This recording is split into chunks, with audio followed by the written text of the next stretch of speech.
Mindshift, a PLCS Empowerment Collective podcast. I am one of your hosts today. My name is Christopher. And I'm your other co-host today. My name's Deb. Welcome, everyone.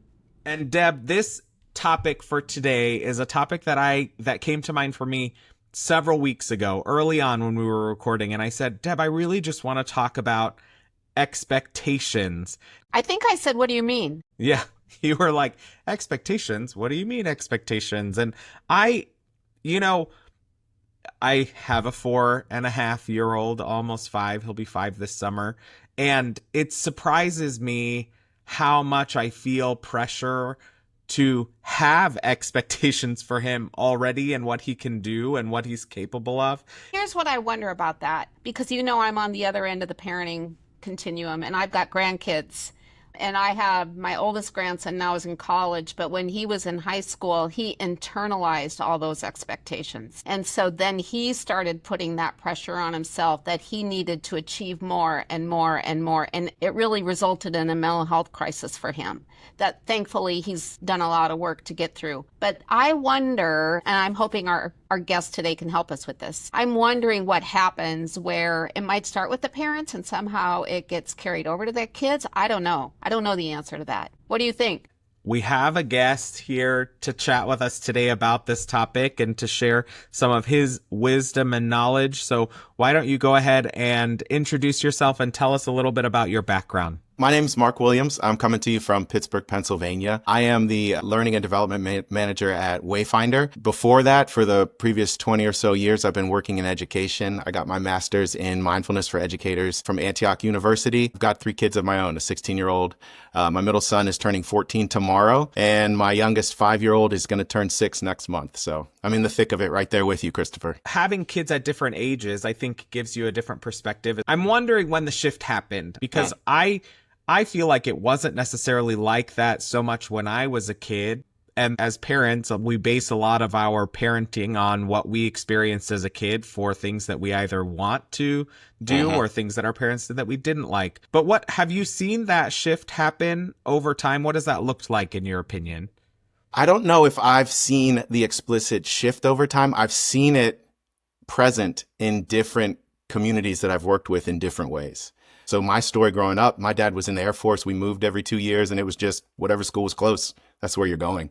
So there wasn't really an option. But as I met, other folks in college, especially, I realized that a lot of my friends were harboring that anxiety of wanting to be the best and do the best. I wasn't aware that it was a thing to be worried about. It was all rooted in this performance-based, outlook that they had definitely internalized.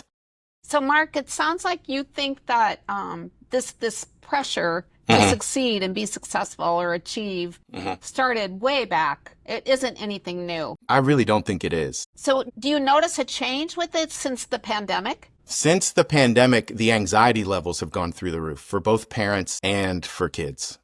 So that's definitely one that I've seen. One of the things that I feel like after the pandemic, because we were all locked up and shut away, there was more of a push to be involved in everything and to be in every activity, every sport, every thing that's available to your kids. And it's funny because my husband and I said, okay, Leo's only going to be in 2 activities at once. Well, right now, at this current day and time, he's in swim, dance, volleyball, and soccer. And we're just getting ready to sign him up for T-ball. And I'm like, that's not 2 things. It affects the way our family works and the way our day-to-day runs. So 2 things that I kind of brought up there. First one is that scheduling or overscheduling. What are the benefits of that? And what are maybe some of the drawbacks of that? And then the second thing we could talk about is how that impacts families. Yeah, were you going to say something, Deb? Well, I am. Yeah. Because Christopher and I talked about this last week. And I am of the mindset that once a kid gets really good at something or once they reach a certain age, you give them a choice. I brought that up, and I have a colleague here who absolutely disagrees with me. She thinks that kids should be in as many things as they want to be in, and why should we limit them? So I am wondering about, like Christopher said, that pressure then to be involved in everything and what effect it has on kids, but also on the family. Yeah. When I was growing up, you just went down to the rec center. When I was on Air Force Base housing, you play basketball, you play baseball, and you didn't have to worry about paying for it. And it was seasonal, right? And now you got to be in a club and you got to sign up. And if your kid is going to get picked for the traveling team, they got to have a private coach. It gets ridiculous. But when I think about especially those ages from preschool to the beginning of middle school, it's all about exposure. How's a kid going to know what they like if they don't try things? So I'm all for allowing kids to try things. In my own family, we told our kids, we're going to do one thing that's musical. We're going to do one thing that keeps your body moving and you get to pick, right? So at that level, I'm all for it. But as you're getting into middle school and high school, when you're thinking about what you're trying to do, a lot of this is driven by fear. The parents are afraid they're not doing what's best for their children. It's driven by, this positive intention. And if it's motivated by fear, it can kind of blind us to the reality of the humans who are our children. Maybe my kid doesn't actually like soccer. Maybe my kid isn't actually interested in professional anything. And, that's kind of the mindset that I keep in the back of my mind, that this is all just about building friendships, learning how to overcome adversity. The struggle is real, but the intention is positive. And I think if we as parents, we as adults can remember that positive intention and remember that the goal is just to help our kids navigate what it means to be human and find things that they can fall in love with, I think we're going to be okay. And I love that you bring it back to that positive intention, because one of the things that I'd like for you to share some insights on are some of those benefits of being involved, right? Because we know there are benefits to being involved. And you mentioned a couple of things. You mentioned building friendships. You mentioned overcoming adversity. Can you talk a little bit more about other benefits associated with a level of being involved? Yeah, I mean, one is deeply personal. So I was thinking about what do I want to do with my life? And I knew I wanted to work with kids because I wanted to make a difference in the world. And I knew there was no greater way to change the future than to invest in the young people, right? And I thought back through my life, and the people who invested in me were youth volunteers, they were coaches, they were teachers, and none of those people were trying to make me a professional athlete. But some of my biggest life lessons came on those courts, on those fields, learning that instrument. And this is a thing my wife and I always have to remind ourselves. We've worked in education for years, and I always have to go back to the child development books that say, like, it's normal for a teenage daughter to not want to listen to her mom. That's normal, right? But if they are plugged in to a social network that has other caring adults, that's the exact same time they really love hearing from other caring adults who they're not related to. So that's when a coach or a dance instructor or a teacher, their voice amplified, like the level of importance they put on that person's voice, increases exponentially. So if I really do my research and find coaches and mentors in programs that I can plug my kids into who are of the same mindset as me, then I won't have to worry when my middle school boy doesn't want to hear from me, when my teenage daughter doesn't want to talk to me, because I know they've got these other caring adults who they are more interested in listening to. I really love that you're talking about how you can use the things that our kids are involved in, whether it's dance or music or sports, as a way to build community. But I want to bring up the other side, the shadow side of achievement. And what comes to my mind is accountability. So when we have kids involved in activities and they decide, I don't like it, I want to quit. And then that carries over to school. And I don't want to do this assignment, I want to quit. And don't make me give that speech because I'm uncomfortable standing up in front of a group of people. How do you balance achievement and accountability? Like, when do you say to your kids, okay, yes, you can quit that, it's okay. And when do you say to your kids, no, you need to persevere, you got to work through it? Yeah. Well, in our own family, our kind of rule, and I was taught this, by my dad and my coaches, was like, never mid-season. So if you don't want to play soccer, that's great. But your team is depending on you. Your coach said no to other players because he said yes to you. And so you're going to stick it out, and then we're going to reassess next year and next season. If we just follow the whims of our children, then they're raising themselves, right? And we feel like we're being really accommodating and we're not as dogmatic as our parents. And my parents forced me to do this thing, and that's fine. So we let our kids choose. So there is some benefit, huge benefit, to following the child's interest, right? But then putting on our parental adult hat and saying, I am an adult. I have a fully functioning frontal lobe. It's my job to, kind of set you up for success, but it's not my job to demand that you do something because I want you to do it. Right. And so how do we keep them accountable? We teach them that when you say yes to a thing, you're going to follow through. I love that. I think that we could use that phrase, never mid-season. Yeah, that's it. That's it. That's great. How do we work with our kids to teach them how to get through those hard times? Mm-hmm.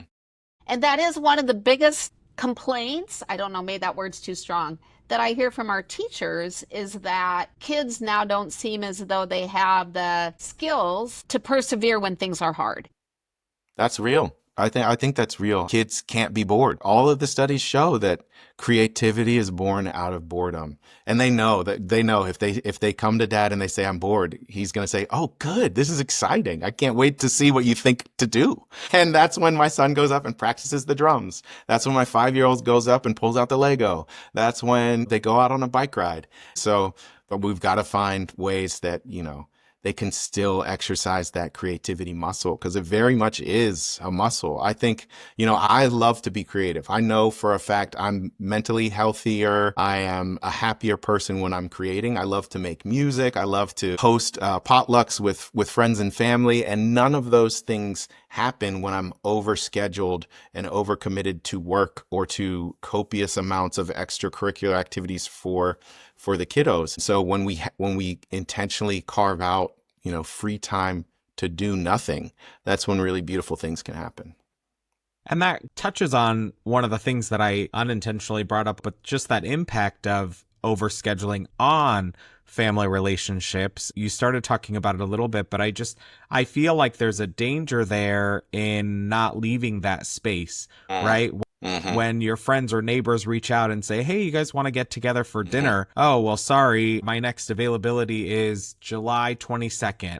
Exactly. And it's like, exactly. Oh, okay. So how do we maintain that space? Any pro tips on keeping some of that space available for those impromptu get-togethers or those meetups so that you can strengthen that relationship as a family? Yeah, I don't have a magic bullet answer or a magic wand answer. I just have real world examples. And one thing that I've landed on is that we have to be much more intentional about it now because we're much less likely to just bump into someone and be able to do these things. And I'm fortunate enough to live in a neighborhood where a lot of us intentionally bought houses close to each other. And one of the families decided, you know what? Every Friday night, I'm going to invite everyone to the house and I'm just going to say, I'll have pasta provided and everyone can bring whatever they want. And so they hosted pasta night on a regular basis for 10 years. And it was a beautiful little anchor for our neighborhood. So I know that's not replicable in every single community. The reason that worked is because one family was willing to be intentional with their time. I've also seen families that do that with their own family and they guard that time as like sacred space. They're like, Sunday nights, nothing scheduled, family dinner and game night. And that's it. I feel like, Mark, you've been talking a lot about the importance of intentionality in our families with our kids, but as much about that as you are talking about the importance of community and friendship. That we really are going to do a really much better job with our kids in managing expectations if we build in community and if we build in some intentionality about how we build in community. Thinking about everything we've talked about so far today, how can we maintain appropriate expectations for our kids without creating additional or unnecessary pressure? That's a great question. I have to give a shout out to, one of my mentors, even though I've never met this person in real life. I'm in Pittsburgh, Pennsylvania. And for those of you who don't know, this is Mr. Rogers' neighborhood. And so he is kind of like, my guiding light when I'm thinking about what would a good teacher do? What would a good parent do? I think, what would Fred do? And what he said was, all that's necessary for a kid to be successful is for them to have one caring adult in their life. That's it. So if you're listening to this podcast, you're that adult, right? You don't have to worry about the best school, the best coach, the best whatever, as long as that child knows that they are seen, safe, and supported and loved by you. They already have all of the ingredients necessary for success. And so if we can nurture healthy relationships so that our kids feel comfortable and safe telling us, the things that make them angry, that make them sad, that make them happy, that bring them joy, that make them laugh. Those are the building blocks for success. And then when they launch out from under our roof, they're set up for success because they have that foundation of our support and our love. Mark, thank you so much for being our guest today. You were an incredible guest. Lots of great insights for us. And thank you, listener, for listening to Mindshift. This episode marks the end of our 20-episode season 1 journey, exploring the changing landscape of education and parenting. If for some reason this is your first episode with us, go back and listen to the other 19. They're all there. You can also find additional content at plcschools.org/mindshift, along with resources for each episode.